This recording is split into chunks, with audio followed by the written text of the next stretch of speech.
We're heading into a season prior to Easter where our goal is to really prepare our hearts for seeing and knowing Jesus Christ better. And a part of what we're going to be doing in order to accomplish that is fasting. Now, you may not know what fasting is about, or you might have done it 100 times intermittently for like health or weight reasons. I mean, quite honestly, fasting doesn't have to be Christian. Lots of people fast. But Jesus actually said that when it comes to fasting in a Christian way, that it's possible to do everything right and get the whole thing wrong, which means we really need to know what Christian fasting should look like. What's the point? Why are we doing it? What's the heart behind it? A while back, I was making some ribeyes that I had gotten from a side of beef that I had purchased from a friend that I was waiting for. I had sous vide these to absolute perfection, and then I pulled out my Searzall and seared the outside of them. Oh man, they were perfection. And I didn't just make the perfect ribeye steaks. I also made some green beans and butter and garlic. I made a loaf of bread which literally finished baking as the steaks were coming off the grill. I made baked potatoes with butter and sour cream with real bacon, not the bacon bits, but the real bacon that I had cooked and crumbled and put on top. This meal was literally perfection. It took me 4.5 hours to get it to that point. But do you know what I was doing during that time? Snacking. I had some mixed nuts and some pita chips and hummus. I had some crackers and spinach dip, and then I had some potato chips for dessert. By the time I had finished all that wonderful food, the incredible spread, I wasn't even hungry for it. What an incredible waste that was. I ate some, but I didn't enjoy it nearly enough.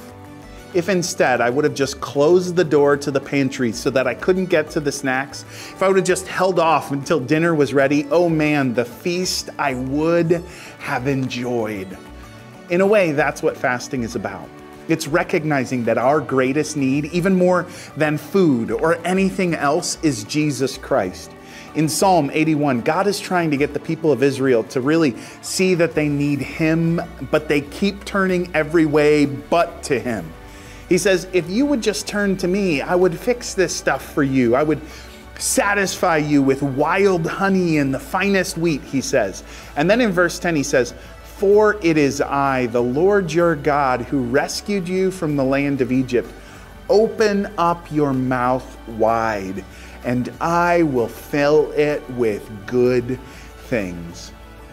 I have so many forms of entertainment. If I wanted, I could binge watch my way into a comatose state for the rest of my life.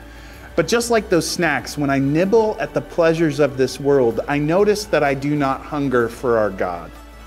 Part of what fasting is about is the art of opening wide. It's a matter of hungering after God and getting an appetite for Him. I mean, what a promise. Open your mouth wide and I will fill it with good things. I mean, really, whether we're fasting food or electronics or entertainment or some other good gift for a time, fasting should actually be a time of feasting. As we fast some of the things of our world, our hope is that to feast on that same time on the banquet of our God. Let's stop nibbling and snacking on lesser satisfactions and hunger for our God, because He said, open your mouth wide and I will fill it with good things. We fast so that we can feast. That's what Christian fasting is all about.